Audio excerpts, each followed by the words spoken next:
a sun lamp, or overexposure to radioactivity, although this is extremely rare. We can avoid overexposure by covering the skin with clothing and wearing sun cream. If you think somebody may have been sunburnt, there are 3 things to look for: reddening of the skin, pain in the area that's been burnt, and blisters.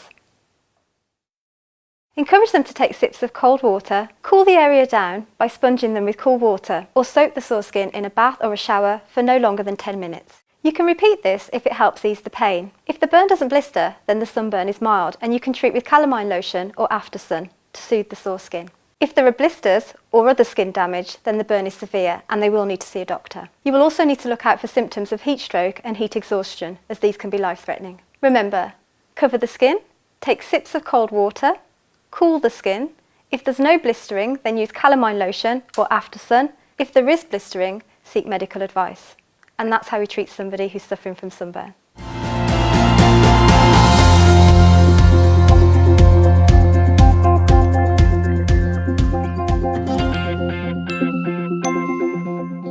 Dehydration occurs when the amount of fluids lost from the body is not adequately replaced. It is mainly the result of excessive sweating through sporting activity, hot temperature or fever, but can be caused by diarrhea and vomiting. There are 4 signs of dehydration to look for: headaches and lightheadedness, dry mouth, eyes and lips, small amounts of dark urine, muscle cramps. If someone is dehydrated, help them to sit down and give them plenty of water to drink.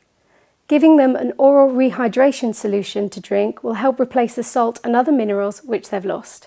You can buy rehydration sachets from the pharmacy. If they have any painful cramps, encourage them to rest and then help them stretch and massage the muscles that hurt. Keep checking how they're feeling. If they still feel unwell once they're rehydrated, then encourage them to see a doctor straight away. So remember, when you're treating dehydration, help them to sit down, give them water, give them an oral rehydration solution, encourage them to see a doctor if it doesn't go away. And that's how we treat dehydration.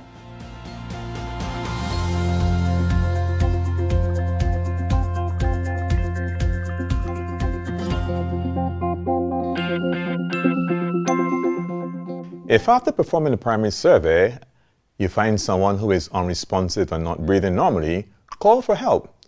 Ask someone to call 999 or 112 and ask them to bring an AED if one is available while you begin CPR immediately. If you're on your own, make the call yourself, ideally by using a mobile on speakerphone so that you can begin CPR as soon as possible. You will need to start with chest compressions. Kneel down beside the casualty's chest. Place one hand centered on the chest and place the heel of your other hand on top and interlock your fingers to lift them off the ribs. Lean over the casualty with your arms straight and press down on the chest to 5 to 6 centimeters. Release the pressure. Allow the chest to come back up without removing your hands from the chest. Repeat this to give 30 chest compressions at a rate of 100 to 120 beats per minute. This is quite fast. To help you keep pace, you can sing "Staying Alive."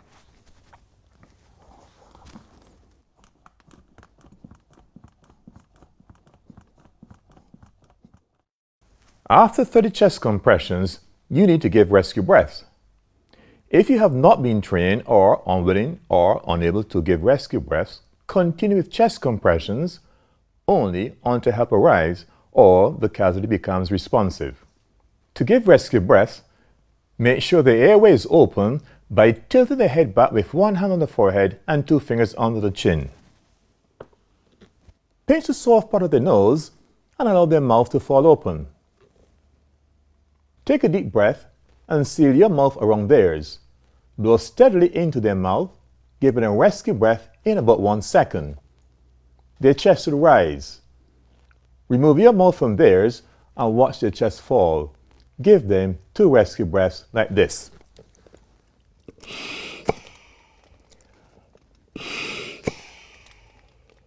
Continue to alternate 30 chest compressions and 2 rescue breaths. If someone can help you perform CPR, you can swap over every 1 to 2 minutes with minimal interruption to chest compressions. If there's someone there who can help, If they have brought you an AED, ask them to turn it on and follow the instructions while you continue CPR. Continue CPR until emergency help arrives and takes over. The casualty starts to show signs of becoming responsive. They start breathing normally or opening their eyes, or you become too exhausted to continue. If they do start breathing normally, again, place them in the recovery position, monitor them, and prepare to start CPR again if necessary. So remember, if you come across an adult who is unresponsive and not breathing normally, call for help. Ask a caller to call 999 or 112 for emergency help and ask them to bring an AED. If you're on your own, make the call yourself, ideally by using a mobile on speakerphone so that you can begin CPR. Give 30 chest compressions, followed by 2 rescue breaths.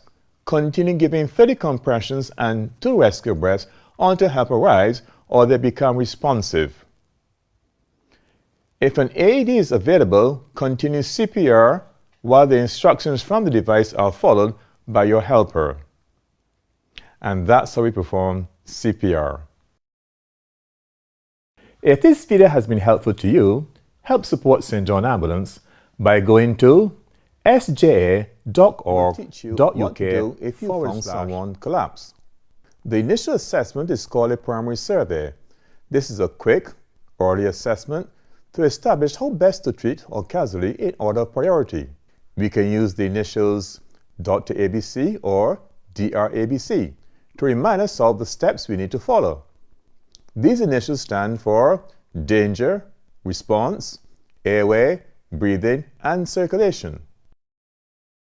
So, when I see a casualty, first, I'm going to check for any danger to make sure it's safe for me to approach them. I don't want to become a casualty myself.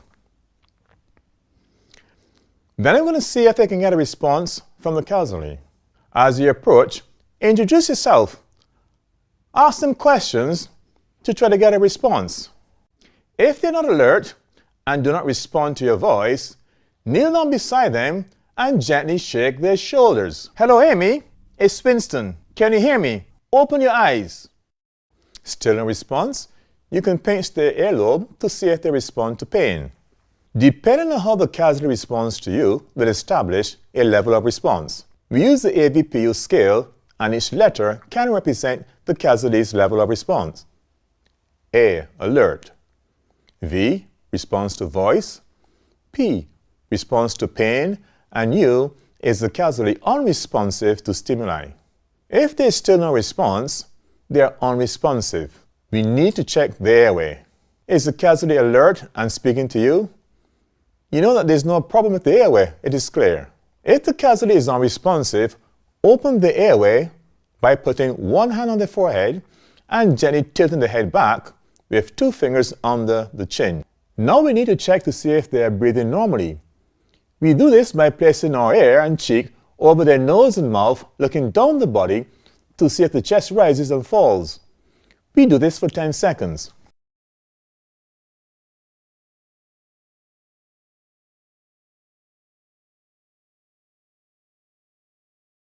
If the casualty is not breathing normally, call for help. Ask them to call 999 or 112 for emergency help and bring an AED. If you are alone, call for emergency help using a mobile on speakerphone and begin CPR with chest compressions. The casualty is breathing normally, so I'm going to check their circulation. Are there any signs of severe bleeding? Look and check down the body.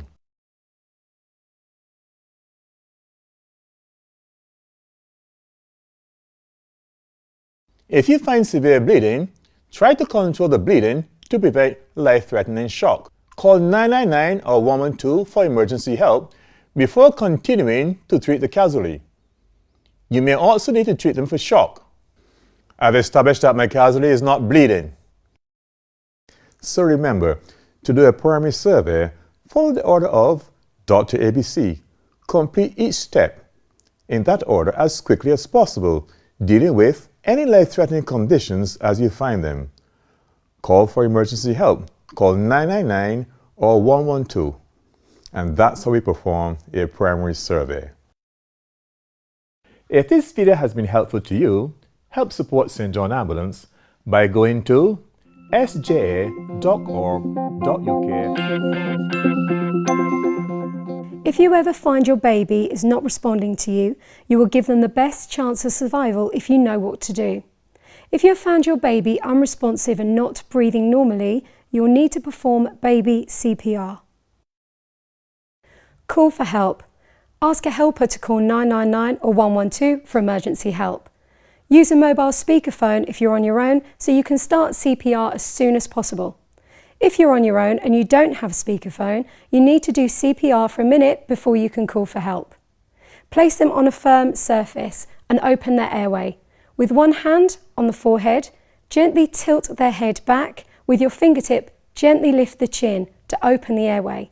Pick out any visible obstructions from the mouth and nose. Step 1 is puff. Take a breath, put your lips around your baby's mouth and nose and make a seal. Blow gently and steadily for up to 1 second.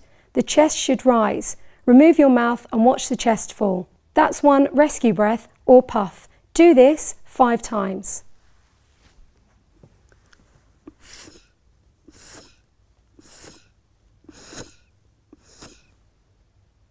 Step 2 is pump or chest compressions. Put 2 fingers in the centre of your baby's chest and push down 1/3 of the depth of the chest. Release the pressure, allowing the chest to come back up before pressing back down again. Repeat this 30 times at a rate of 100 to 120 pumps per minute. This is quite quick.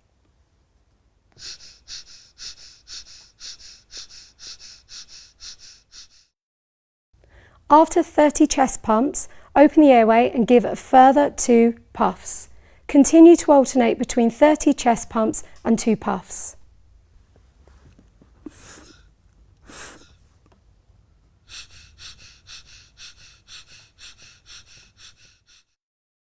If you're on your own and don't have a speakerphone, stop after 1 minute and call 999 or 112 for emergency help.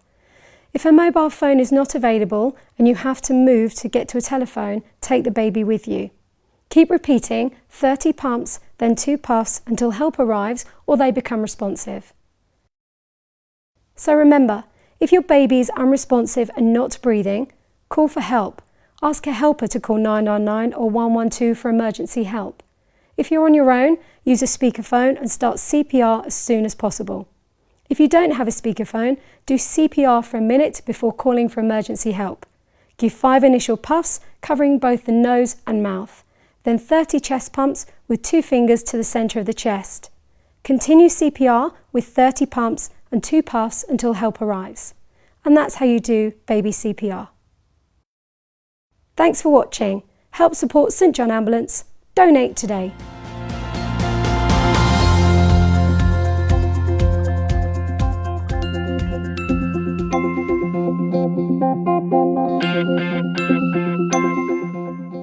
You should use a sling to stop someone's arm moving to protect it and prevent further damage. There are 2 types of sling, an arm sling and an elevation sling, and both can be made using a triangular bandage. The difference between these 2 types of sling is that an arm sling holds the arm in a horizontal or slightly raised position. It treats upper arm injuries, wrist injuries, somebody who can bend their elbow, and also for a rib fracture. An elevation sling holds the arm in a raised position with the fingertips touching the shoulder. It can help support the arm. It can also help control bleeding from the hand or the arm and also help to reduce swelling. To make an arm sling, ask the casualty to support their arm. You just hold it for me. And then use your triangular bandage and gently pass it underneath their arm and over their shoulder. And leave the long bit facing down. Then bring the top bit around to the opposite shoulder, and the bit that's hanging down, bring that up to beat it. If you just let go of your arm for me now, and then re-support it. Lovely. Just tie a reef knot.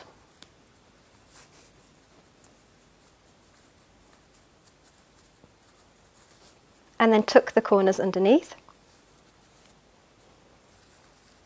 And make sure the whole of the arm is supported, down to the little finger. With the bit that's left over, just twist it until it becomes nice and tight and it snugly fits in around the elbow. To make an elevation sling, first ask the casualty to support their injured arm. You just support it there for me, and the fingertips should be touching the shoulder. Lay your triangular bandage over the injured arm. Just get the casualty to hold it in place. Just hold it there for me.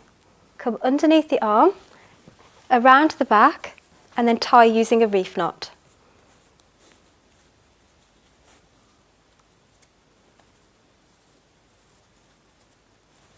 And then just tuck the points under. With the bit that's left over, just twist it until it's nice and tight and it fits snugly in by the elbow.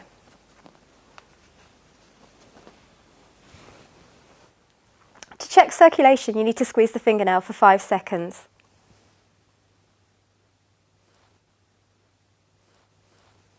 When you let go, the colour should return within 2 seconds. If it doesn't, it means the sling is too tight and you need to loosen it a little bit.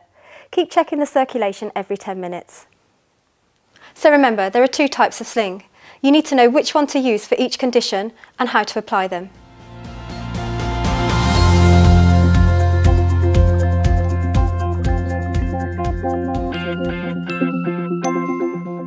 When there's something wrong with your baby, if you know what to do, you'll give them the best chance of survival. If you've found your baby is not responding to you, you'll need to do a primary survey. If they are breathing, try to keep calm and put them into the recovery position. This is the safest position for your baby until help arrives. Cradle your baby in your arms with their head tilted downwards. Then call for an ambulance. Keep checking your child's breathing, pulse and level of response while you wait for help to arrive. And that's how you put a baby in the recovery position. Thanks for watching. Help support St John Ambulance. Donate today.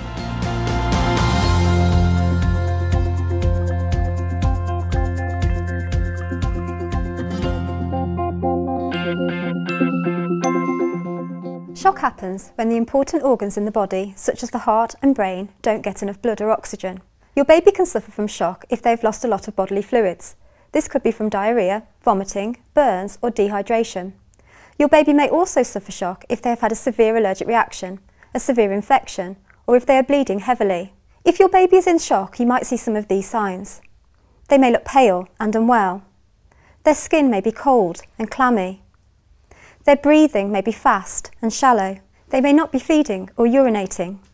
They may make a grunting noise when they breathe, or they may yawn or sigh a lot. They may appear confused and not respond as normal. In severe cases, they may become unresponsive.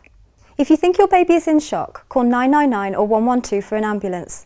Explain that your child is in shock and what you think caused it, such as bleeding, diarrhoea, vomiting or an allergic reaction. Lay your baby down with their legs raised higher than their chest. Support the legs on something like a cushion or a rolled up blanket. Do not leave your baby on their own. Loosen any tight clothing around their neck, chest and waist. Keep your baby comfortable and calm, as fear or pain can make shock worse.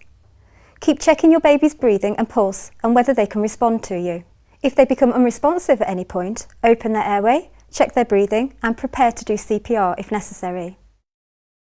So remember, call 999 or 112 for an ambulance. Keep your baby's legs raised above their chest. Keep them calm and comfortable. Keep checking their breathing. And that's how you treat a baby for shock. Thanks for watching. Help support St John Ambulance. Donate today. Cracking a bone is called a fracture. A broken bone that does not puncture the skin is called a closed fracture. But sometimes a bone can puncture the skin. This is called an open fracture. Even if you can't see any blood, the break will have caused some internal bleeding, and the injured person may develop shock. Bones that are still growing, like children's bones, are supple and can split, crack or bend quite easily, a bit like a twig, but the injury is still very painful.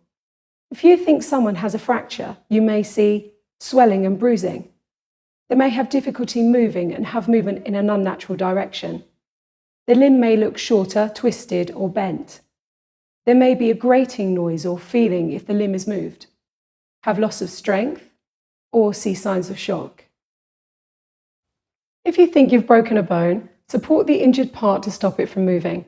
This should help ease the pain and prevent any further damage. Place padding around the injury for extra support. If it's an open fracture, cover the wound with a sterile dressing and secure it with a bandage. Apply pressure around the wound and not over the protruding bone to control any bleeding. call 999 or 112 for emergency help. While you're waiting for help to arrive, don't move the casualty unless they're in immediate danger. Support the injured area. For example, fractures on the arm can be secured against the body with a sling.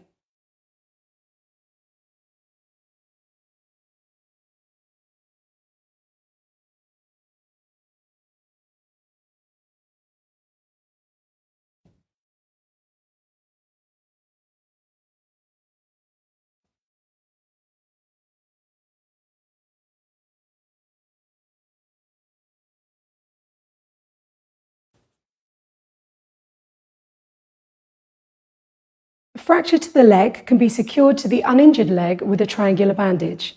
Keep checking the person for signs of shock, but do not raise an injured leg. If necessary, raise the uninjured leg. If they become unresponsive at any point, prepare to treat an unresponsive casualty. So remember, pad and support the injured area. Use a sling or triangular bandage to keep it secure. Cover any wounds. Call 999 or 112. And that's how you treat someone with a fracture. If this video has been helpful to you, help support St John Ambulance by going to sjaa.org.uk.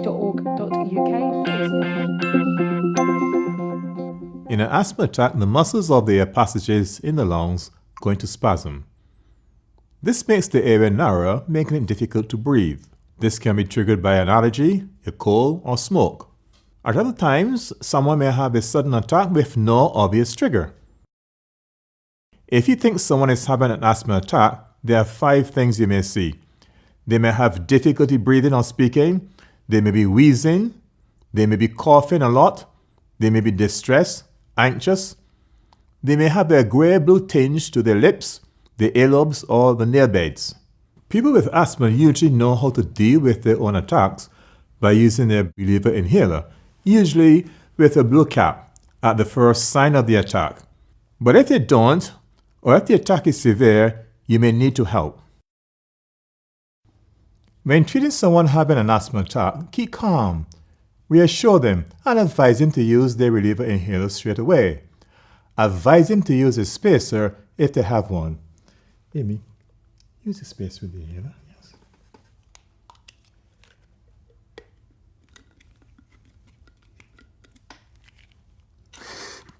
Yeah, well done, well done.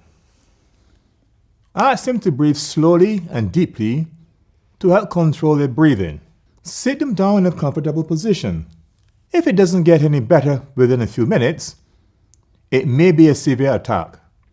Get them to take 1 or 2 puffs of the inhaler every 2 minutes until they've had 10 puffs. If this is their first attack, the attack is severe, they're not getting better, they're getting worse, or they become exhausted, call 999 or 112 for emergency help. Help them to continue to use the inhaler as needed. Keep checking their breathing, pulse, and level of response. If they do become unresponsive at any time, treat a casualty who is unresponsive. So remember, reassure them. Help them to use their reliever inhaler. If the attack is severe, call 999 or 112 for emergency help and monitor their level of response. If they become unresponsive, treat as an unresponsive casualty. And that's how we help someone with an asthma attack. If this video has been helpful to you, help support St John Ambulance by going to sja.org.uk/donate.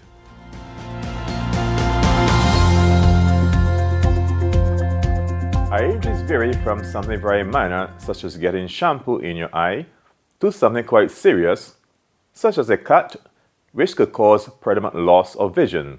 Common types of eye injuries include foreign objects getting stuck in the eye, cuts or grazes from a sharp object, severe blows to the eye from a hard object. If you think someone's hurt the eye, there are 5 key things to look for. Pain in the eye or eyelid, a visible wound or bloodshot appearance, partial or total loss of vision, blood or clear fluid leaking from the wound, screwed up eyelids and watering if there is something in there.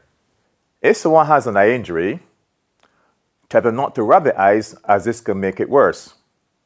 Get them to sit down facing a light. We're going to open the eyelid. Get them to look right, left, down, and back. If you see something in the eye, get them to tilt to the angel side. You can use a jug of water or saline solution to remove the object. You can use a tea towel to get any drips that may come from the eye. If you think the eye may be bruised or cut, get them to lie on their back, keeping their head and eye as still as possible. You can give them a non-fluffy sterile dressing to hold in place over the eye. Mark, could I get you to just place this over the eye for me? Excellent. Or you can keep it in place with a bandage. Then take or send him to hospital. So remember, when you're treating eye injuries, tell them not to rub the eyes. Look closely to see if there's anything in the eye. If there's something in it, wash it up with clean water. Put a pad on the eye if it's bruised or cut, and take or send him to hospital. And that's how you treat. If you think someone has a fever, there are 6 key points to look for. To start with, high temperature above 37 degrees Celsius, pale skin. They may feel cold with goose pimples, shivering with chattering teeth. Later on, hot flush skin and sweating, headache and general aches and pains. Take their temperature using a thermometer. If it's above 37 degrees Celsius, it's a fever. Give them plenty of cool drinks to replace any fluids they lose from sweating. If they are feeling unwell, you can give the recommended dose of paracetamol. But remember, don't give any aspirin-based product to anybody under the age of 16. If you are worried about their condition, then call their doctor's surgery for some advice. If their temperature is above 39 degrees Celsius, then call their doctor or the NHS advice line. If their condition worsens, then call for an ambulance immediately, and if it's a child, be prepared to treat them for a seizure. Remember, check their temperature, keep them cool, give plenty of cool drinks. If their temperature is over 39 degrees Celsius, seek medical advice, and if their condition worsens, call for an ambulance. That's how we treat a fever. Frostbite happens when parts of the skin and other tissues freeze due to low temperatures. It usually happens to parts of the body furthest from the heart, like fingers and toes. Frostbite usually happens in freezing or cold and windy weather. People who cannot move around are more likely to get it. Someone with frostbite will probably have hypothermia, so be prepared to treat them for hypothermia too. There are 4 signs to look for. Pins and needles to begin with, paleness followed by numbness, hardening and stiffening of the skin, change in skin colour, first white, then blotchy and blue. If someone has frostbite, encourage them to put their hands in their armpits, then help move them indoors or somewhere warm. Then gently remove any constricting items like rings, gloves or boots. Also remember to keep them warm. Next, warm the body part with your hands on your lap or under the armpits. Don't rub because it could damage the skin tissue. But if there's a danger of it refreezing, don't warm it up yet as it could cause more damage. Place the body part in warm but not hot water that's around 40 degrees centigrade. That's 104 Fahrenheit. And be careful not to put it near direct heat as this could cause more damage. Dry it carefully and put on a light dressing, ideally gauze pad from your first aid kit.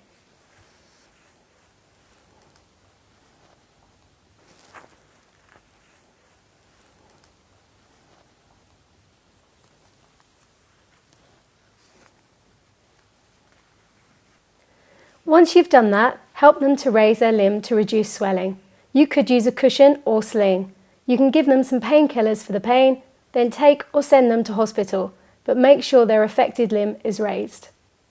So remember, when treating someone with frostbite, put their hands in their armpits, remove restricting clothing, warm the body part with your hands, use warm water but not hot water to warm the affected limb, put on a light dressing, give them painkillers caused by loss of salt and water from the body, usually through excessive sweating. It develops slowly and usually happens to people who aren't used to hot, humid weather. A dangerous and common cause of heat exhaustion is when the body produces more heat than it can cope with. This can happen when someone takes non-prescription drugs, like ecstasy, which can stop the body from regulating its temperature properly. There are 6 key things that may lead you to suspect someone has heat exhaustion: a headache, dizziness and confusion, a loss of appetite and feeling sick, sweating with pale, clammy skin, cramps in the arms, legs and stomach, and fast, weakening pulse and breathing. If you think someone is suffering from heat exhaustion, help the person to a cool place and get them to lie down with their legs raised.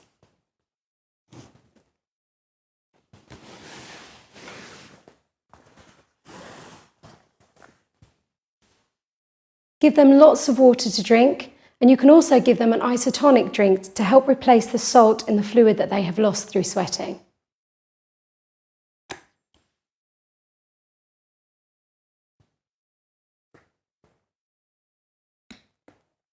Keep checking their level of response. If their condition seems to be getting worse, place them into the recovery position and call 999 or 112 for emergency help. So remember, help them lie down in a cool place, raise their legs and give them water to drink. And that's how you treat someone with heat exhaustion. If this video has been helpful to you, help support St John Ambulance by going to sja.org.uk/. Heat rash or prickly heat is an itchy rash of small red spots that can cause a stinging or prickling feeling on the skin. The rash can be anywhere on the body, but usually people get it on their face, their chest, back and thighs.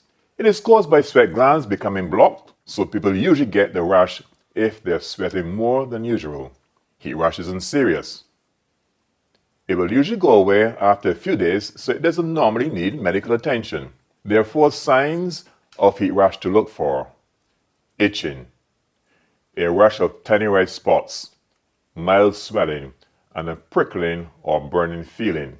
If someone has heat rash, you should explain that the rash is not serious, but give them tips on how to soothe the itching and avoid getting the heat rash in the future. You can suggest they take a cold bath or shower to cool their skin and help prevent further sweating. They can also buy calamine lotion or hydrocortisone cream, which will help to soothe the itching. Recommend that they wear loose clothing made of cotton, as cotton doesn't trap heat as much as synthetic fibers like nylon and polyester. Tell them to drink plenty of water to stop them getting dehydrated, and suggest they avoid excessive heat or humidity by staying out of the sun and not sitting too close to a fire or heater. So remember, when treating heat rash, suggest a cold bath or shower, use calamine lotion, suggest loose clothing, and drink plenty of water. And that's how you treat heat rash.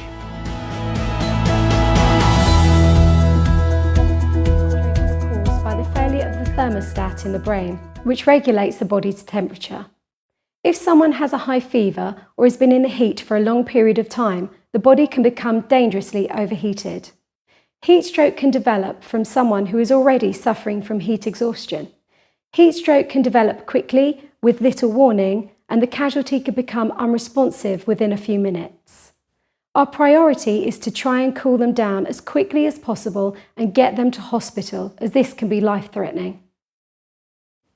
If someone has heat stroke, you may see some of the following signs: hot, flushed and dry skin, restlessness and confusion, a headache, dizziness or discomfort, a bounding pulse and high temperature above 40 degrees, or their level of response may decrease rapidly. If someone has heat stroke, move them to a cool area quickly and remove their outer clothing where possible. Call 999 or 112 for emergency help. Help sit them down and wrap them in a cold, wet sheet. Pour water on the sheet to keep it wet until their temperature falls below 37.5 degrees. You can measure this with a thermometer under the armpit. If there's no sheet, you could sponge them with cold water or fan them to keep them cool. When their temperature returns to normal, replace the wet sheet with a dry sheet. While waiting for help to arrive, monitor their level of response. If their temperature starts to rise again, repeat the process to try and cool them down. If they become unresponsive at any point, prepare to treat an unresponsive casualty. So remember, when treating heat stroke, move them to a cool place and remove clothing where possible. Call 999 or 112 for emergency help. Wrap them in a cold, wet sheet until their temperature drops and monitor their level of response. And that's how you treat someone with heat stroke. If this video has been helpful to you, help support St John Ambulance by going to sja.org.uk. Hyperventilating is excessive breathing. It's normally caused by extreme anxiety and can happen at the same time as a panic attack. When someone is hyperventilating, they breathe unnaturally fast and deep, which can make them lose more carbon dioxide from their blood than usual. This can make them feel dizzy and weak. When they start to breathe normally again, they should feel better. There are 6 signs to look for if you think someone is hyperventilating: unnatural, fast, deep breathing, anxiety or attention-seeking behaviour, feeling dizzy or faint, trembling or tingling in the hands or feet, and muscle cramps in the hands or feet. If someone is hyperventilating, talk to them and reassure them. Try to take them somewhere quiet. This will help them to control their breathing. If that's not possible, ask any surrounding people to leave or turn away. Once they have controlled their breathing, advise them to see a doctor as to how they can prevent and control hyperventilation in the future. If you are concerned about their symptoms or if their breathing does not get any better, call for an ambulance. So remember, if someone is hyperventilating, take them somewhere quiet. Ask other people to turn away or leave and encourage them to see a doctor.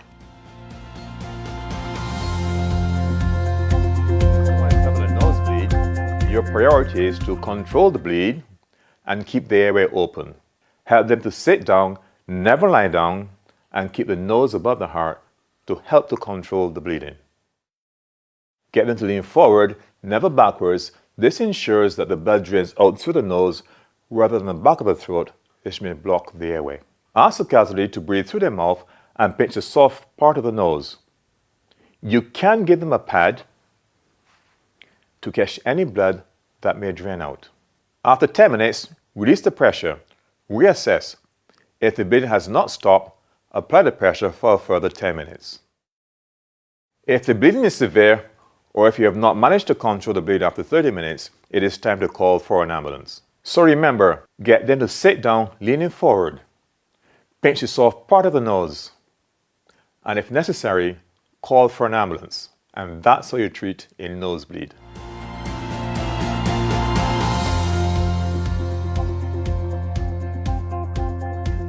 Poisons could include chemicals, drugs, plants, fungi, and berries. There are 5 key signs to look for if someone has swallowed a poison. They may have nausea and vomiting, which can sometimes be blood-stained, cramping abdominal pain, a burning sensation. They may show a decreased level of responsiveness, or even have a seizure. If someone has swallowed a poison and they are responsive, ask them, "What have you swallowed? How much did you swallow? And when did you swallow it?" Look for clues such as poisonous plants or empty packaging. Reassure them and call 999 or 112 for emergency help. Give ambulance control as much information as you can about the poison, as it will help to treat the casualty.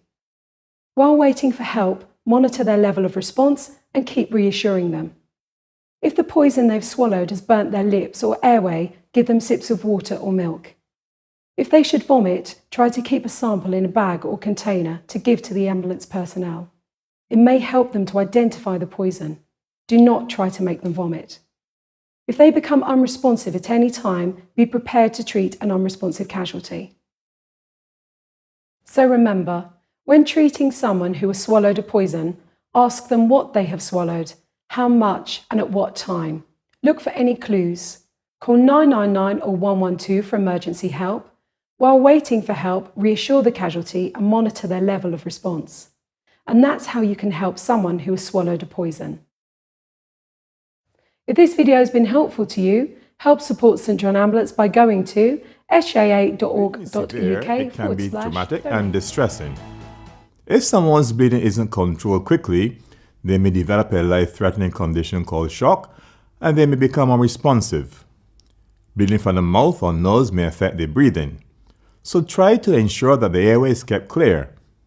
An obstructed airway can be a cause for a casualty to become unresponsive. If the casualty becomes unresponsive at any point, open the airway and check their breathing and prepare to treat an unresponsive casualty. To treat someone with a severe bleed, put gloves on if you have them, as this will help to protect you both from infection. If the wound is covered by clothing, remove or cut the clothes to uncover the wound. Is there an object in the wound? If there is, don't pull it out because it may be acting as a plug to reduce the bleeding. Instead, leave it in and apply pressure on either side of it to push the edges together. If there is no object in the wound, apply direct pressure on the wound with your fingers and use a sterile dressing or clean, non-fluffy pad to stop the bleeding. If you don't have a dressing, ask the casualty to apply direct pressure themselves to stop the bleeding. Jenny, can you apply some pressure for me, please? Brilliant, excellent, well done. Ask a helper to call 999 or 112 for emergency help. Or if you're on your own, use a mobile on speakerphone so you can keep treating the casualty. Tell the emergency services where the bleeding is coming from and the amount of bleeding. The casualty may develop shock, so help them to lie down on a blanket or rug if there's one to protect them from the cold. Raise and support their legs so they are above the level of their heart. Do not raise the leg if it is injured. Jenny, could I lay you down? Excellent. Just going to lift your legs up. Is that okay?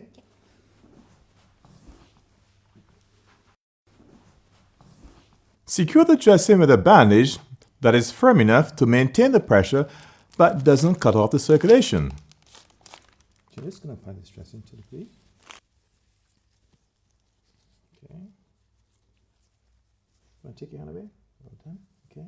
Can you hold up for me? Excellent.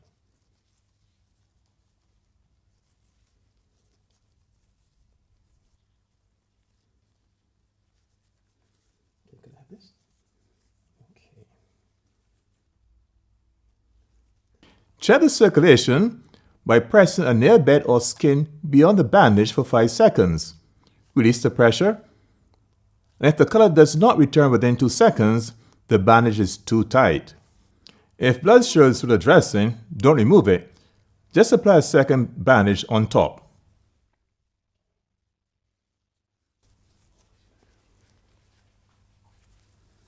Okay, can I have this? Okay.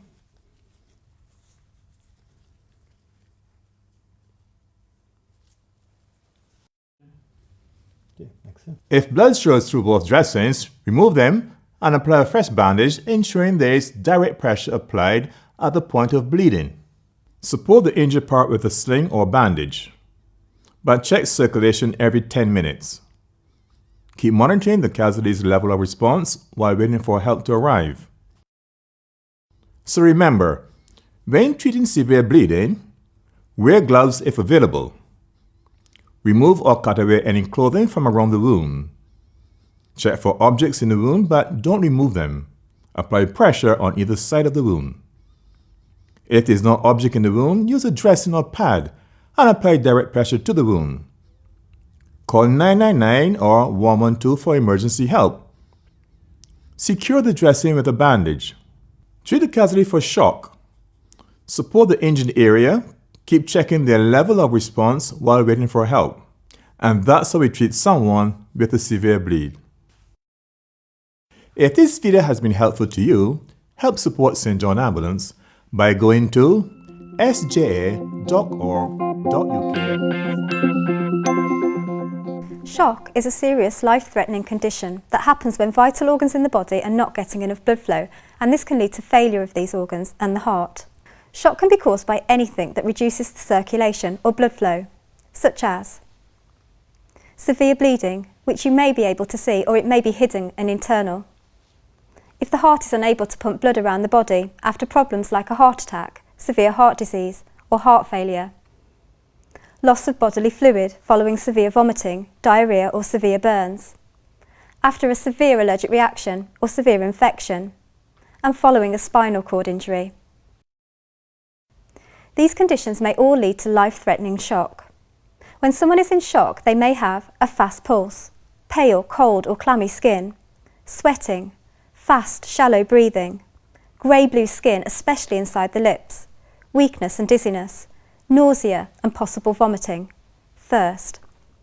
As the shock becomes more severe, they may have a weak pulse that you may not be able to feel, restless and aggressive behaviour, gasping for air. They may become unresponsive. To treat for shock, you need to try to reverse the cause of shock. If you find severe bleeding or serious burns, try to treat these whilst reassuring the casualty. Help the casualty to lie down. If possible, try to lie them down on a rug or blanket, as this will help protect them from the cold. Raise and support their legs above the level of their heart, as this will increase blood flow to the head and vital organs. But if the casualty has an injured leg, do not raise it. If the casualty is pregnant, help them to lie with their body leaning towards their left side to prevent obstruction of blood flow returning to the heart. If you haven't done so already, call 999 or 112 and tell ambulance control that you suspect shock. Once you have called for emergency help, you can then loosen any tight clothing around their neck, chest and waist. Stay with the casualty and keep them warm by covering them with a blanket or coats. Try to reassure them and keep them calm. Keep monitoring their level of response. If they become unresponsive, open their airway, check their breathing and prepare to treat someone who is unresponsive. So remember, if you think someone is in shock, treat the cause of shock. Lay them down and raise their legs. Call 999 or 112 for emergency help. Loosen any tight clothing and keep them warm and calm. Monitor their level of response. And that's how we treat shock. If this video has been helpful to you, help support St John Ambulance by going to sja.org.uk/donate.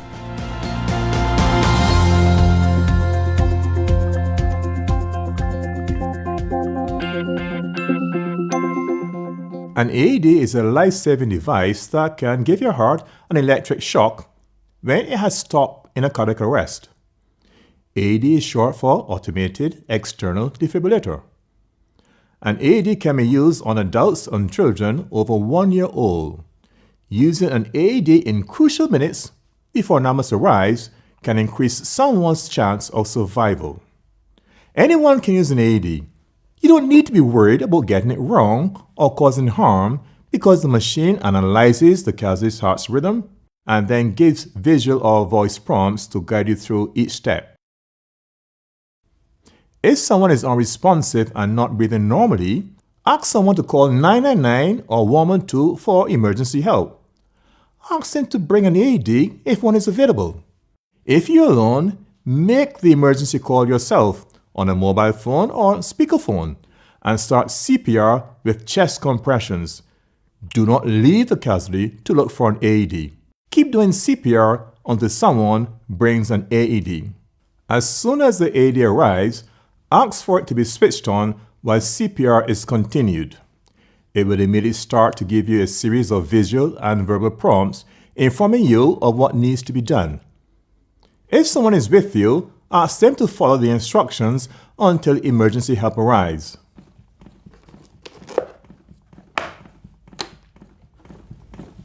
Call for help now. Remove all clothing from patient's chest. Pull red handle to open bag. Look at pictures on pads.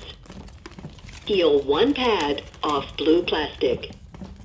Apply pad to bare skin, exactly as shown in the picture. Press pad firmly. Peel other pad off blue plastic. Apply pad to bare skin, exactly as shown in the picture. Evaluating heart rhythm. Stop compression, Susan. Stand back. Stand by. Stand clear, everyone. Shock. Everyone clear. Do not touch patient. Stand back. Delivering shock. Shock delivered. Provide chest compressions and rescue breaths.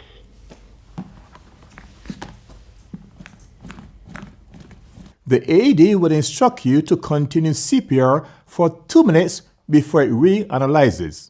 The AED could say no shock advised, continue CPR.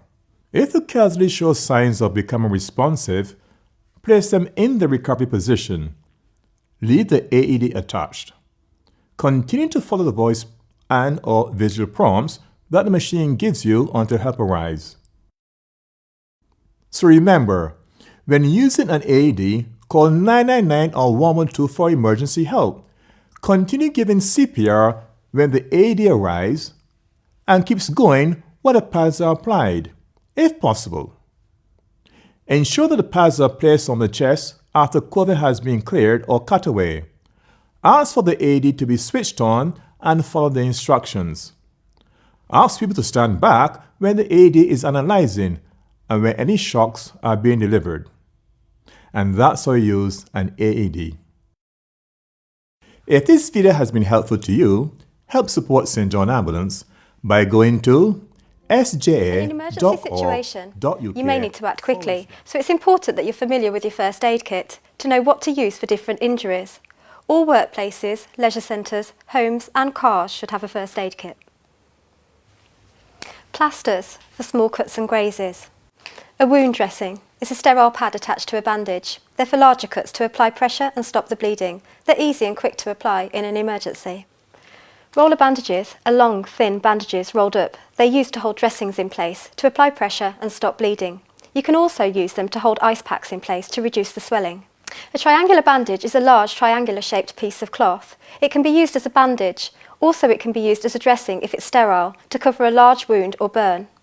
Disposable gloves reduce the risk of infection between you and the casualty. Always wear them if you have them when dressing a wound. Also use them when dealing with any bodily fluid or waste.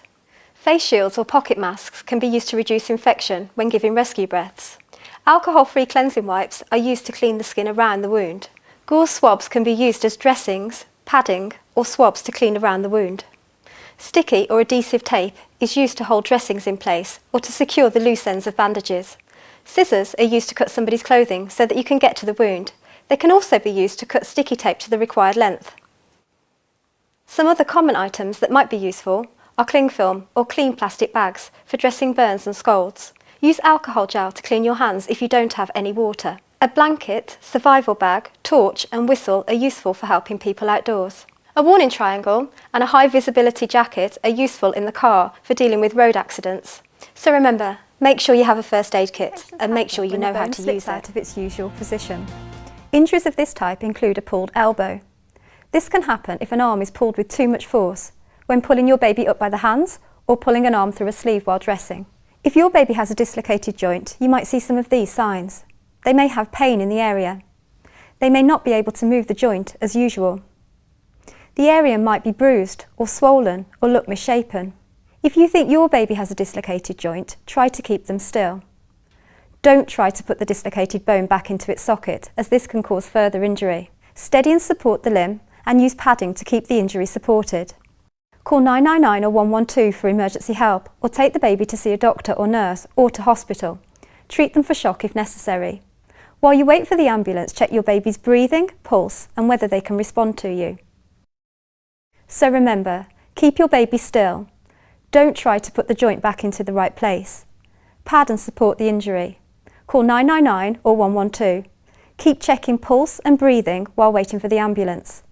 And that's how you treat a baby with a dislocated joint. Thanks for watching. Help support St. John Ambulance. Donate. Babies and toddlers can push objects into their ears or nose quite often, and sometimes insects may fly or crawl into the ear. If they have an object lodged in their ear or nose, do not try to remove it yourself, as you may push it in further or cause injury. If there is an object stuck in your baby's ear, take your baby to hospital as soon as possible. Keep reassuring them. If you think they have an insect in the ear, you could try to help it out by sitting them down and supporting their head with the affected ear facing up. Gently pour some tepid water into the ear and the insect should float out. If it doesn't, seek medical help.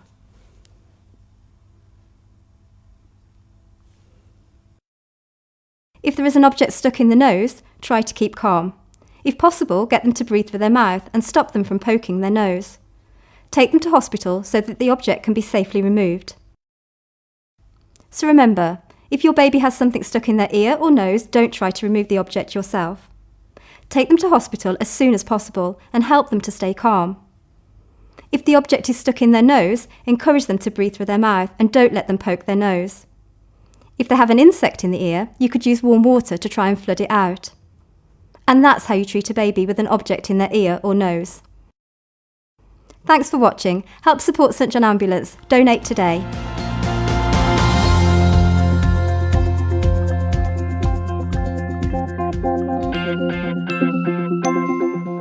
Although it can be very worrying to see your baby having a seizure, if it is dealt with properly, it is rarely dangerous. Your baby may have a seizure if they have a high temperature, which is sometimes caused by an infection. The electrical systems in a baby's brain are not developed enough to cope with a high temperature, and that is why they are more likely to have seizures. If your baby is having a seizure, you might see some of these signs.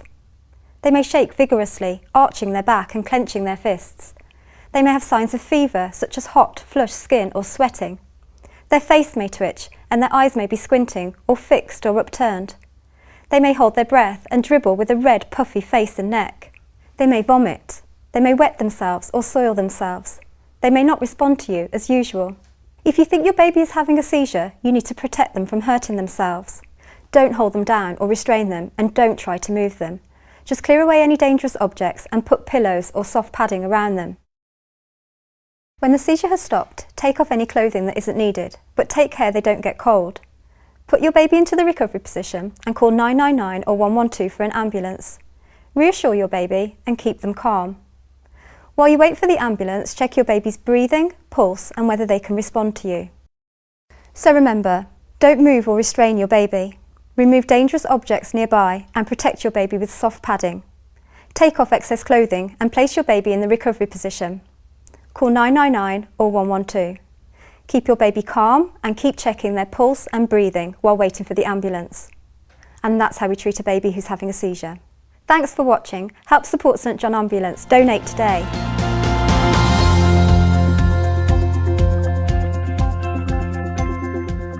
Sometimes our bodies come into contact with things that can cause an allergic reaction, which may cause a rash or sneezing. These may be uncomfortable, but not life-threatening. However, a severe allergic reaction, which is also known as anaphylactic shock, can develop in seconds and needs to be treated quickly. Your baby may have a severe allergic reaction to some foods, such as nuts or animal hair, or even to some medicines. If your baby is having a severe allergic reaction, you might see some of these signs. They may get a red, itchy, raised rash. Their eyes may be itchy and watery. Their face or lips may swell up. They may vomit or have diarrhea. They may become wheezy or find it difficult to breathe. They may either be very pale or very flushed, and they may become very upset. If you think your baby is having a severe allergic reaction, you need to get help as soon as possible. Dial 999 or 112 straight away.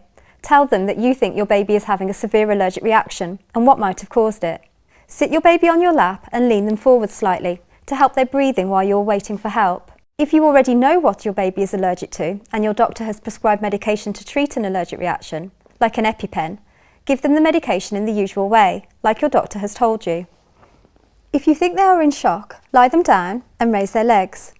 If your baby is unresponsive, if they are not moving or making a sound and they are not breathing normally, you will need to give them CPR. So remember, call 999 or 112. Give allergy medicine if you have it. Sit your baby on your lap and lean them forwards to help with their breathing. If your baby is unresponsive and not breathing normally, start CPR. And that's how we treat a baby with a severe allergic reaction. Thanks for watching. Help support St John Ambulance. Donate today. They could come into contact with poisonous substances. Poisonous things your baby might swallow include chemicals, drugs, plants, fungi and berries. If your baby has swallowed something poisonous, you might see some of these signs. They may vomit. They may have stomach pains. They may have seizures or fits. And they may become unresponsive. If you think your baby has swallowed something poisonous, try and find out what it is, how much they've swallowed, and when they swallowed it. Look for clues like plants or containers. Call 999 or 112 for an ambulance and give them all the information you can. While you wait for help, check that your baby is breathing normally and if they respond to you. If they do not respond, open their airway, check their breathing and see if they need CPR. Don't try to make your baby sick, but if they are, try and collect some of the vomit to give to the emergency services. It might help them to find out what the poison is. If what your baby has swallowed is burning their mouth or lips, give them sips of water or milk until help arrives. So remember, try and find out what your baby has swallowed. Call 999 or 112 for an ambulance. Keep checking their breathing. If your baby's mouth is burning, give them sips of water or milk until help arrives. And that's how you treat a baby who's swallowed a poison. Thanks for watching. Help support St John Ambulance.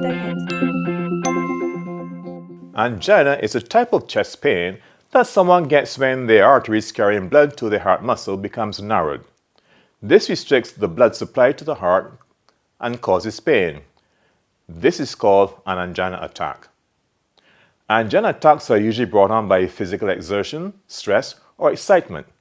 But if someone has unstable angina, then the attacks can be unpredictable, with no obvious triggers. Angina on its own is not life-threatening, but someone who suffers from it is at far greater risk of having life-threatening problems like a heart attack or stroke.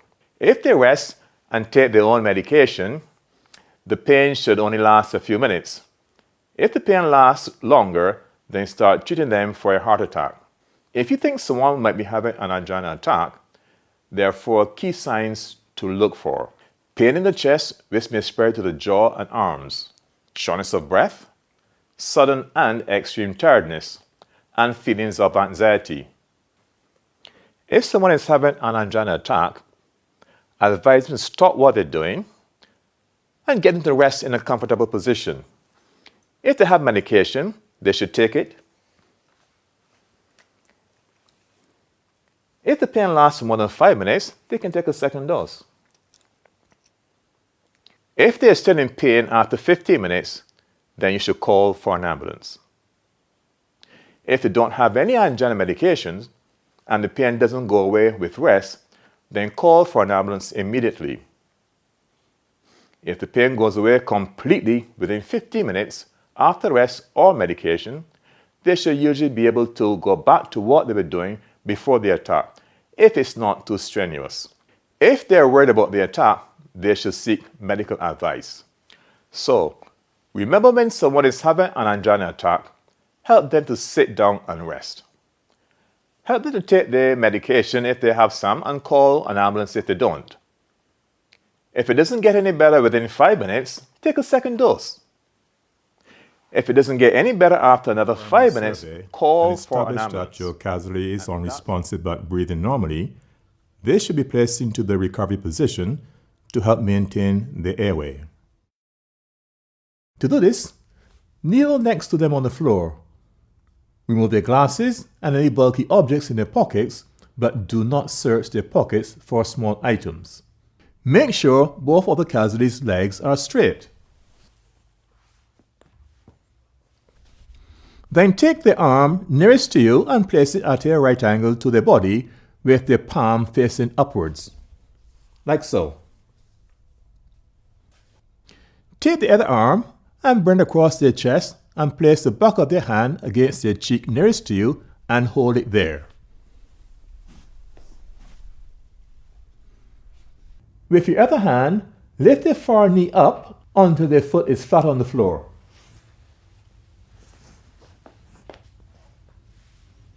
Whilst keeping the casualty's hand pressed against their cheek, pull on the far leg and carefully roll the casualty towards you and onto their side, like so. Once you've done this, adjust the top leg so that it is at a right angle. Tilt the casualty's head back so that the airway remains open. If needed, adjust the hand under the cheek to help to keep the airway open. If it has not already been done, call 999 or 112 for emergency help. Keep checking their level of response until help arrives. So remember, if the casualty stops breathing at any time, call 999 or 112 and prepare to give them CPR. And that's how you place someone in the recovery position. If this video has been helpful to you, help support St John Ambulance by going to convulsion or fit can be caused by a disruption to the electrical activity in the brain, which may lead to uncontrollable contractions in muscles and unresponsiveness. If a seizure occurs, the most common cause is epilepsy, but it can be caused by other things, such as alcohol poisoning, a lack of oxygen, after a head injury, after taking certain drugs, or if someone with diabetes is having a hypo where the blood glucose is too low. When someone is having a seizure, you may find they have sudden loss of responsiveness, rigid body with arching back, noisy and difficult breathing, convulsive, jerky, uncontrolled movements, saliva at the mouth which could be blood-stained if they've bitten their tongue or cheek, possible loss of bladder or bowel control. Afterwards, they may be confused, tired, and fall into a deep sleep. If you suspect someone is having a seizure, it's important to protect them from harming themselves during the fit. Clear away any potential dangerous objects like hot drinks or sharp objects. Don't restrain or move them. Make a note of the time when the seizure started and how long it lasts. Protect their head by placing something soft underneath or around it, like a towel, and loosen any clothing around their neck. Once the seizure has stopped, open their airway and check their breathing. If they're breathing, put them into the recovery position.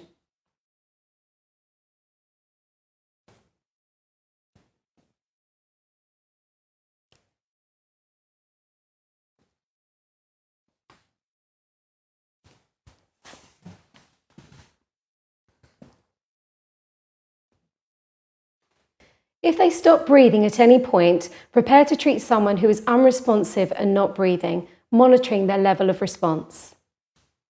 Call 999 or 112 for emergency help if it's the person's first seizure, the cause is unknown, they're having repeated seizures, the seizure lasts more than 5 minutes, they are unresponsive for more than 10 minutes, or they've sustained an injury.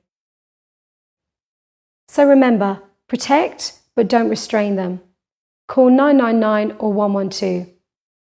And that's how you help someone who's having a seizure. If this video has been helpful to you, help support St John Ambulance by going to sja.org.uk/donate.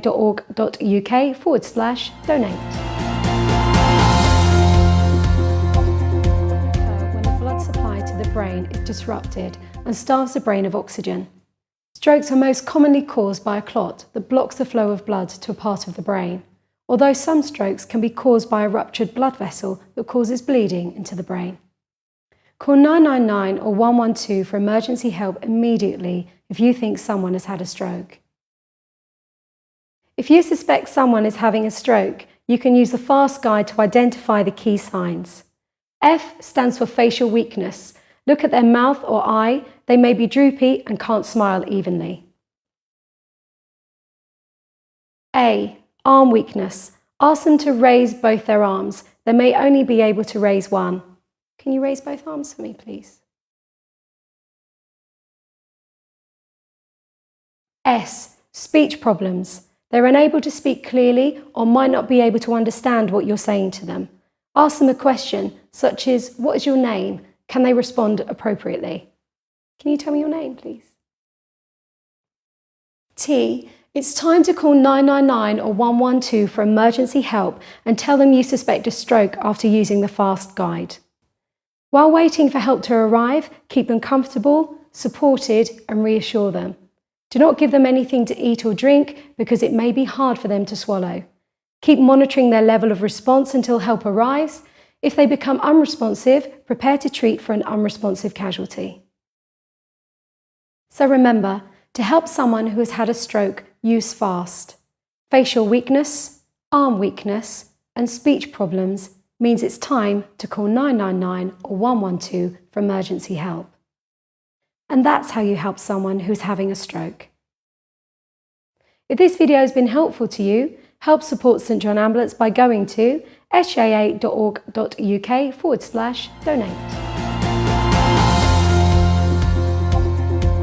Diabetes is a long-term medical condition where the body cannot produce enough insulin. Sometimes people who have diabetes may have a diabetic emergency where their blood sugar becomes either too high or too low. Both conditions are potentially serious and may need treatment in hospital. Hyperglycemia is where the blood sugar levels are high. It may be caused by a person with diabetes who has not had the correct dose of medication, may have eaten too much sugary or starchy food, or they may be unwell with an infection. A person with hypoglycemia may have a medical warning bracelet, warm, dry skin, a rapid pulse and breathing, fruity sweet breath, extreme thirst, or drowsiness leading to them becoming unresponsive if not treated. This is also known as a diabetic coma. Call 999 or 112 for emergency help and say you suspect hypoglycemia. While you wait for help to arrive, keep checking their level of response. If they become unresponsive at any point, open their airway, check their breathing, and prepare to treat an unresponsive casualty. Hypoglycemia is where the blood sugar levels are too low. It can be caused by an imbalance between the level of insulin and the level of glucose in the blood. If a person who is receiving treatment for diabetes misses a meal or takes part in a lot of exercise, their blood sugar level will fall.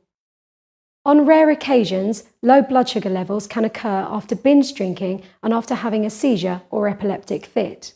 People who suffer from diabetes may recognize when a hypoglycemic episode is coming on or starting and know that they need to eat something to bring their blood sugar level up. They may have their own blood testing kit to check their blood sugar level, but sometimes they may fail to recognize their symptoms in time, and without help, they may quickly become weak, confused, and unresponsive. A person with very low blood sugar, hypoglycemia, may have a medical warning bracelet, weakness, faintness, or hunger, confusion and show irrational behavior, sweating with cold, clammy skin, a rapid pulse, palpitations, trembling or shaking, or may be less responsive to you. If you suspect hypoglycemia, help the person to sit down. If they have their own glucose gel or glucose tablets, help them to take them. If not, you need to give them something sugary, such as a 150 milliliter glass of fruit juice or non-diet fizzy drink, 3 teaspoons of sugar or sugar lumps or sugary sweets, for example, 3 jelly babies.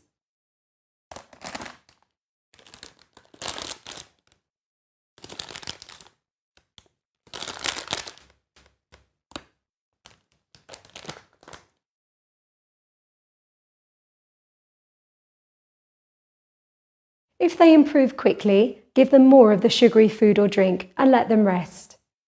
If they have their blood glucose testing kit with them, help them to use it, check their blood sugar level and stay with them until they feel completely better. If they do not improve quickly, look for any other reason why they're unwell and then call 999 or 112 for emergency help.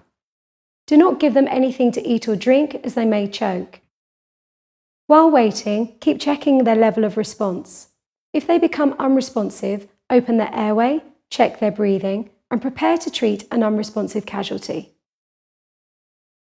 So remember, if they have hyperglycemia, high blood sugar levels, call 999 or 112. If they have hypoglycemia, low blood sugar levels, and are alert, give them a 150 milliliter sugary drink or 3 jelly babies. Sit them down and let them rest. If you're unable to give them this and they don't improve quickly, call 999 or 112 for emergency help. And that's how you help somebody having a diabetic emergency. If this video has been helpful to you, help support St John Ambulance by going to sja.org.uk/donate.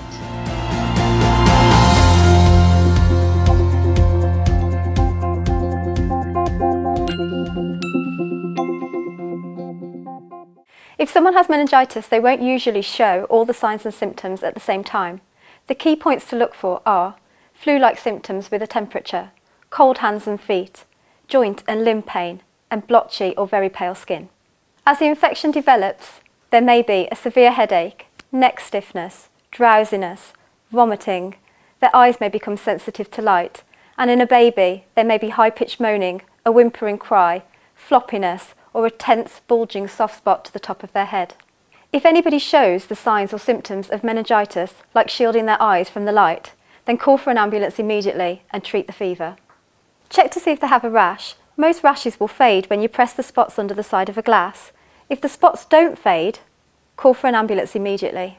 While waiting for an ambulance, reassure them and keep them cool. Be sure to check their level of response, pulse and breathing. Remember, call for an ambulance, check for a rash, keep them cool. That's how we treat somebody suffering from meningitis. Crawling babies can get their fingers into all kinds of places in your home. If they put their fingers into electric sockets or appliances, such as hairdryers or phone chargers, it's possible for your baby to get an electric shock. This can be very serious. If your baby has had an electric shock, you might see some of these signs. They may have burns, blistered or charred skin. They may have pain or weakness. An electric shock can make your baby unresponsive. If you think your baby has had an electric shock, you'll need to do a baby primary survey. If your baby is still in contact with the electrical current, turn the power off if you can, or use something non-metallic to break the contact, like a rolled up magazine or a wooden spoon. Try to see if your baby responds to you by gently tapping or flicking the sole of their foot and call their name. They are unresponsive if they don't respond to you. Martha, can you hear me? Next, you will need to check if they are breathing. To check for normal breathing, open the airway. Place one hand on your baby's forehead and very gently tilt their head back. With one finger, gently lift the chin to open the airway and check to see if they're breathing. If your baby is breathing, put them into the recovery position. Cradle the baby in your arms with their head tilted downwards. If your baby has suffered an electric shock and has stopped breathing, you need to start baby CPR. This technique is for use on babies under 1 year old. Call for help. Ask a helper to call 999 or 112 for emergency help. Use a mobile speakerphone if you're on your own so you can start CPR as soon as possible. If you're on your own and you don't have a speakerphone, you need to do CPR for a minute before you can call for help. Place them on a firm surface and open their airway. With one hand on the forehead, gently tilt their head back. With your fingertip, gently lift the chin to open the airway. Pick out any visible obstructions from the mouth and nose. Step 1 is puff. Take a breath, put your lips around your baby's mouth and nose and make a seal. Blow gently and steadily for up to 1 second. The chest should rise. Remove your mouth and watch the chest fall. That's one rescue breath or puff. Do this 5 times.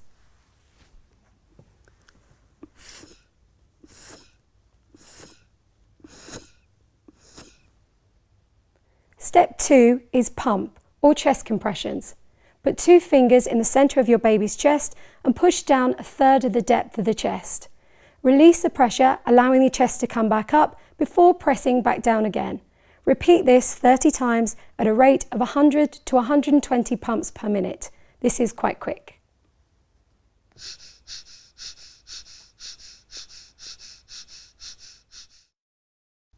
After 30 chest pumps, open the airway and give a further 2 puffs.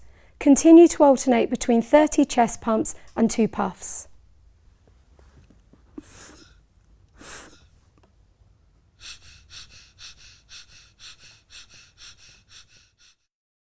If you're on your own and don't have a speakerphone, stop after 1 minute and call 999 or 112 for emergency help. If a mobile phone is not available and you have to move to get to a telephone, take the baby with you. Keep repeating 30 pumps, then 2 puffs until help arrives or they become responsive. You may also need to treat burns, move them away from the source of heat, cool the burn or scald by running it under cold water for at least 10 minutes. Don't use ice, gels or creams on the area. They can damage the affected skin and increase the risk of infection. Remove the clothing from around the burn. If the clothing is stuck to the skin, don't try to remove it. Cover the burn with cling film or a clean plastic bag. This protects it from infection. Serious burns or scalds need emergency treatment, so call 999 or 112. While you wait for the ambulance, treat your baby for shock if necessary. So remember, break contact with the electrical current with something non-metallic. Check if they're responding and breathing. If your baby is breathing, then put them into the recovery position and call for help. If your baby is not breathing, start baby CPR. You may also need to treat burns, so cool the burn with cold water, remove your baby's clothing unless it's stuck to the burn, and cover the burn with cling film or a clean plastic bag. And that's how you treat a baby who has been electrocuted. Thanks for watching. Help support St John Ambulance. Donate today.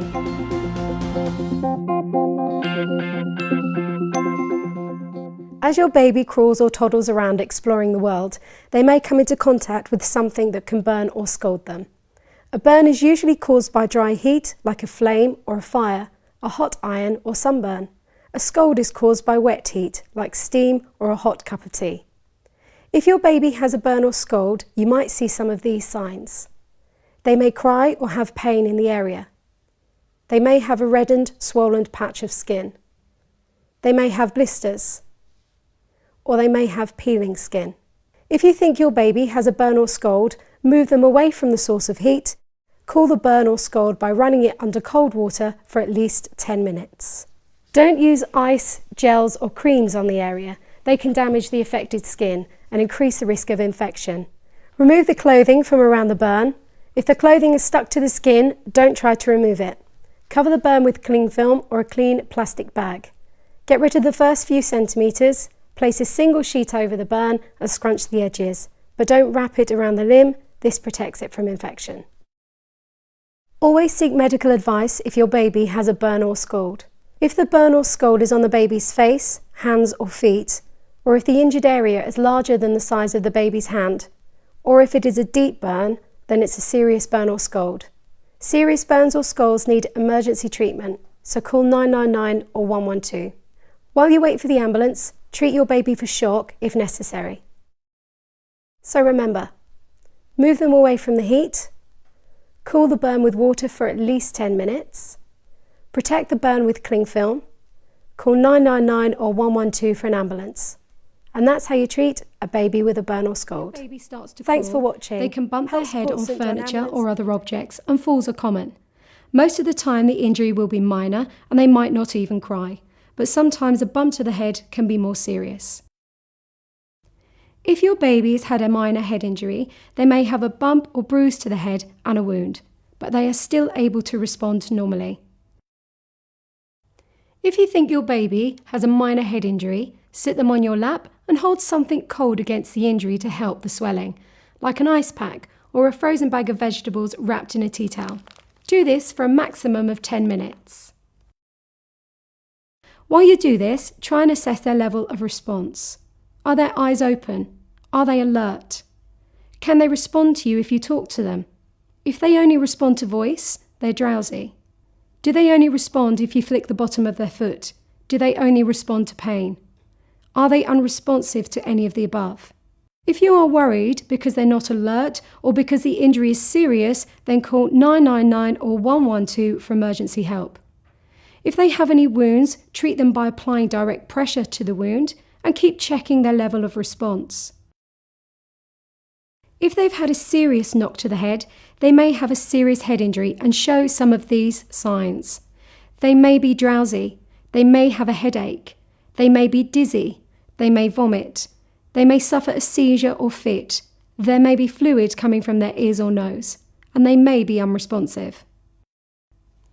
If you know that your baby has had a severe knock to the head, or you notice any of these signs or think they're getting worse, you should call 999 or 112 for emergency help and tell them that you suspect a serious head injury to a baby. While you're waiting for help to arrive, try to keep your baby still in case they've suffered a neck injury.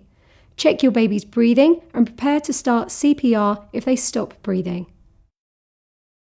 So remember, for a minor bump to the head, ease the pain and swelling with something cold and check their level of response. Treat any wound or bleeding if necessary.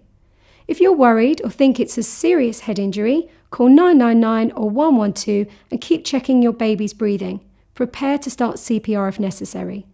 And that's how you treat a baby who's suffered a head injury. When your baby starts Thanks to for crawl watching. or toddle around, Help support falls St are John common. Ambulance. Most of the time the injury will be minor and they might not even cry, but sometimes the fall can be more serious. Once you've carried out a primary survey, you need to perform CPR if they are unresponsive and not breathing normally. However, sometimes a fall can cause other injuries, such as a broken bone or head injury. If your baby has a broken bone, you might see some of these signs. They may look in pain. They may not be able to move an arm or leg. There may be bruising or swelling. An area on the arm or leg may look deformed, bent, or shortened. If you think your baby has broken a bone, try to keep them still. Don't move your baby unless they're in danger. Then call 999 or 112 for emergency help. Support the joints above and below the injured area. Use your hands for this. Put soft padding around the injury for extra support. If necessary, treat them for shock by raising their legs, but don't raise the injured leg. While waiting for help to arrive, keep checking their breathing and whether they can respond to you. Sometimes a fall can cause a head injury. If your baby has a minor head injury, they may have a bump or bruise to the head and a wound, but they're still able to respond normally. If you think your baby has a minor head injury, sit them on your lap and hold something cold against the injury to help the swelling, like an ice pack or a frozen bag of vegetables wrapped in a tea towel. Do this for a maximum of 10 minutes. While you do this, try and assess their level of response. Are their eyes open? Are they alert? Can they respond to you if you talk to them? If they only respond to voice, they're drowsy. Do they only respond if you flick the bottom of their foot? Do they only respond to pain? Are they unresponsive to any of the above? If you are worried because they're not alert or because the injury is serious, then call 999 or 112 for emergency help. If they have any wounds, treat them by applying direct pressure to the wound and keep checking their level of response. If they've had a serious knock to the head, they may have a serious head injury and show some of these signs. They may be drowsy. They may have a headache. They may be dizzy. They may vomit. They may suffer a seizure or fit. There may be fluid coming from their ears or nose, and they may be unresponsive. If you know that your baby's had a severe knock to the head, or you notice any of these signs or think they're getting worse, you should call 999 or 112 for emergency help and tell them that you suspect a serious head injury to a baby. While you're waiting for help to arrive, try to keep your baby still in case they've suffered a neck injury. Check your baby's breathing and prepare to start CPR if they stop breathing. So remember, if your baby has had a serious fall, perform a primary survey. If your baby is unresponsive and not breathing, call for help and ask a helper to call 999 or 112 for emergency help. If you are on your own, use a mobile on speakerphone so that you can start CPR as soon as possible. If you do not have a speakerphone, do CPR for 1 minute before calling for emergency help. If you think your baby has broken a bone, keep them still, support the limb and call 999 or 112 for an ambulance and keep checking their breathing and level of response. If you're worried or think that it's a serious head injury, call 999 or 112 and keep checking your baby's breathing and prepare to start CPR if necessary. And that's how you treat a baby who's had a serious fall. Thanks for watching. Help support St John Ambulance. If your baby is unwell and has a fever, it can be very worrying. If you think your baby has a fever, there are 6 key things to look for. Early on, you might notice a high temperature, above 37 degrees Celsius. They may have pale skin. They may feel cold, with goose pimples, shivering and chattering teeth. Then later, you might notice hot, flushed skin and sweating, a headache and general aches and pains. Take your baby's temperature using a thermometer. If it is above 37 degrees Celsius, it's a fever. Help make them comfortable and don't overdress them or remove too many clothes. Don't cool them down so much that you're making them shiver. Give them regular drinks. If they're breastfed, feed them regularly, and you can offer them water to drink. This will help keep them hydrated and replace any fluid they may lose from sweating. If your baby is distressed, you can give them the recommended dose of paracetamol. Remember, always check the information on the container and don't give aspirin-based medicine to anybody under the age of 16. Check your baby frequently, including during the night. If you're worried about their condition, they have a seizure or fit, then call 999 or 112. A temperature above 38 degrees Celsius is unusual under 3 months, or over 39 degrees Celsius above 3 months. Call for a doctor or NHS Direct for advice. If they seem to be getting worse, then call 999 or 112 for an ambulance and be prepared to treat them for a seizure. So remember, check their temperature and keep them cool. Give them plenty of fluids. If their temperature is over 38 degrees Celsius for a baby under 3 months, or above 39 degrees Celsius in a baby over 3 months, get medical advice. If they're getting worse, call 999 or 112. And that's how you treat a baby with a fever. Thanks for watching. Help support St John Ambulance. Donate today.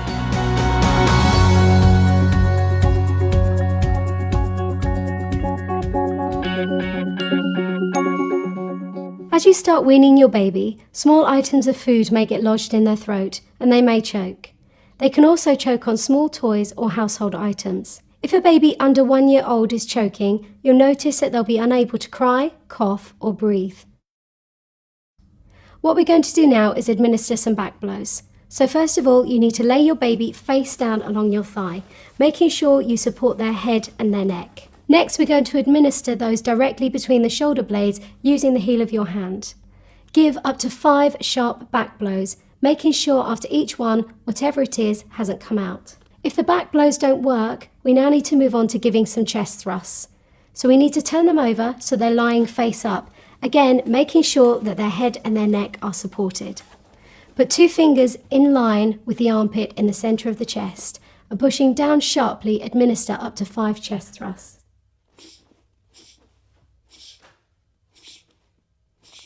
If this doesn't work, call 999 or 112 for emergency help. Repeat 5 back blows and 5 chest thrusts until help arrives. If they become unresponsive, you will need to start CPR. So remember, if your baby is choking, check the mouth, slap it out, squeeze it out. And that's how we treat a choking baby. Thanks for watching. Help support St John Ambulance. Donate today. Babies have lots of fun at bath time, but with any amount of water there's always a risk of drowning. As your baby crawls or toddles around, they may end up other places where there is water, such as swimming pools or lakes. If you think your baby is drowned, before starting CPR, move them away from the water and lie them on their backs, ideally on a raised surface such as a table. Call for help. Ask a helper to call 999 or 112 for emergency help. Use a mobile speakerphone if you're on your own so you can start CPR as soon as possible. If you're on your own and you don't have a speakerphone, you need to do CPR for a minute before you can call for help. Place them on a firm surface and open their airway.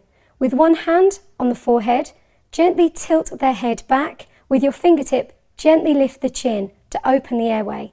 Pick out any visible obstructions from the mouth and nose. Step 1 is puff. Take a breath, put your lips around your baby's mouth and nose and make a seal. Blow gently and steadily for up to 1 second. The chest should rise. Remove your mouth and watch the chest fall. That's one rescue breath or puff. Do this 5 times.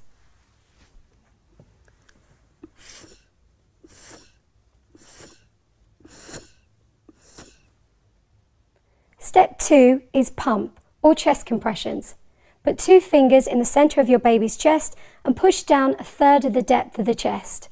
Release the pressure, allowing the chest to come back up before pressing back down again. Repeat this 30 times at a rate of 100 to 120 pumps per minute. This is quite quick.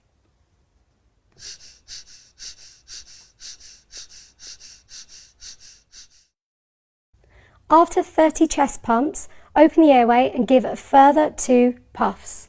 Continue to alternate between 30 chest pumps and 2 puffs.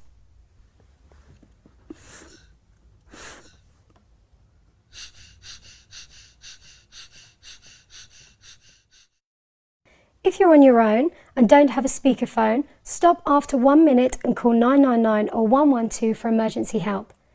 If a mobile phone is not available and you have to move to get to a telephone, take the baby with you. Keep repeating 30 pumps, then 2 puffs until help arrives or they become responsive. If your baby starts to breathe normally again, then we need to put them into the recovery position. Cradle your baby in your arms with their head tilted downwards. Then call for an ambulance. Keep checking your child's breathing, pulse and level of response while you wait for help to arrive. So remember, if your baby is unresponsive and not breathing, call for help. Ask a helper to call 999 or 112 for emergency help. If you're on your own, use a speakerphone and start CPR as soon as possible. If you don't have a speakerphone, do CPR for a minute before calling for emergency help. Give 5 initial puffs covering both the nose and mouth, then 30 chest pumps with 2 fingers to the centre of the chest. Continue CPR with 30 pumps and 2 puffs until help arrives. And that's how you give CPR to a baby that has drowned. Thanks for watching. Help support St John Ambulance. Donate today.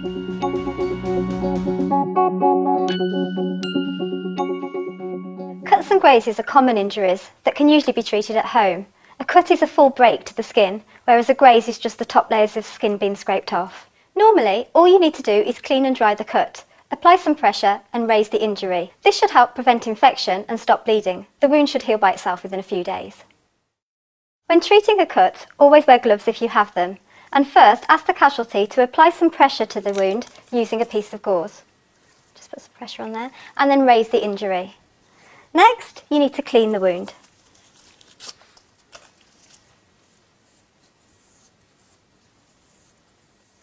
And gently dry it.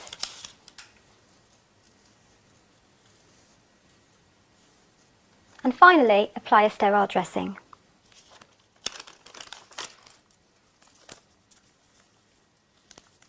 Just remove the gauze. Brilliant. Remember, apply pressure, raise the injury, clean and dry the cut, apply a sterile dressing. If you're worried about infection, ask the casualty to seek medical advice. And that's how we treat a cut or a graze.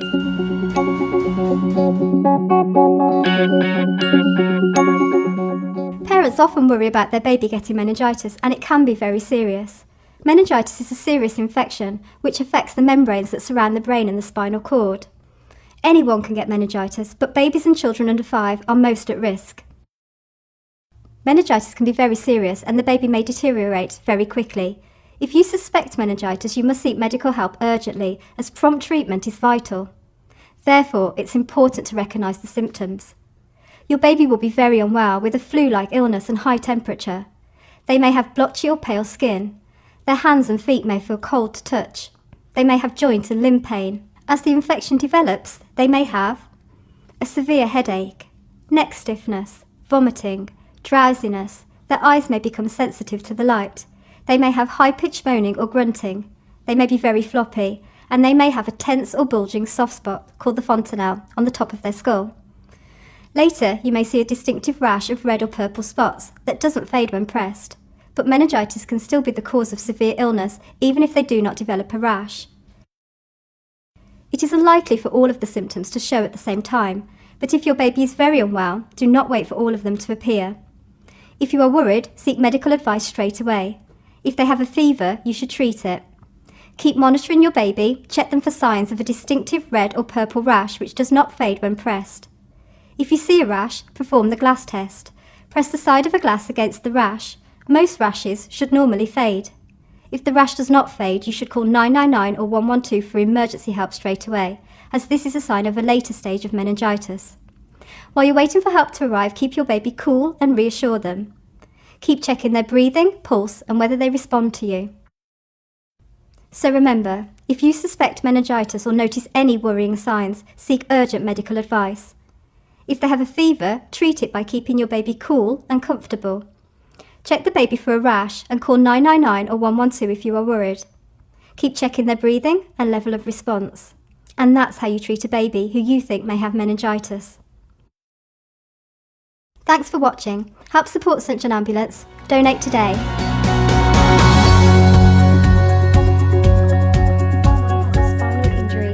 The greatest risk is their spinal cord may be temporarily or permanently damaged. If a casualty has suffered an abnormal force to the neck or back and is complaining of changes in sensation or difficulty in moving, they could have a spinal injury. You must take care not to unnecessarily move their head, neck, or spine.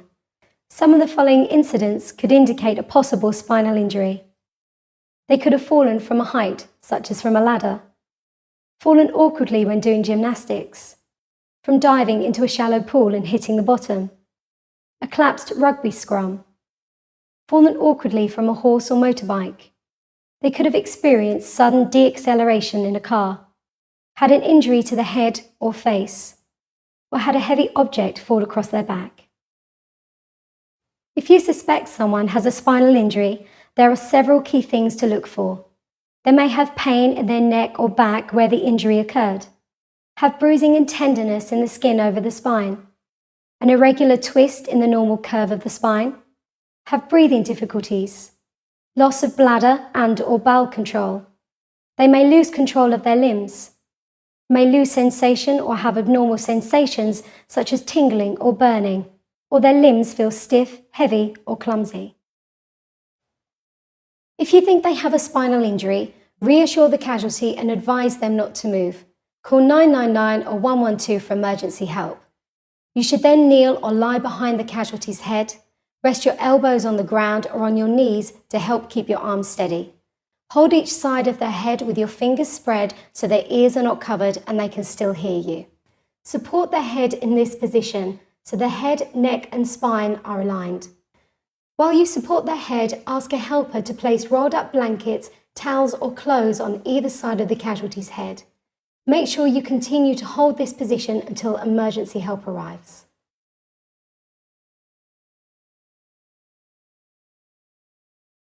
Do not move the casualty from the position that you have found them in unless they are in immediate danger and it's safe for you to do so.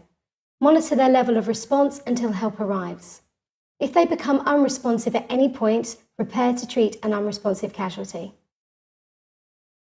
So remember, if you suspect a spinal injury, reassure them and call 999 or 112. Don't move them. Support their head and neck until help arrives. And that's how you help someone with a spinal injury. If this video has been helpful to you, help support St John Ambulance by going to sjA.org.uk/donate.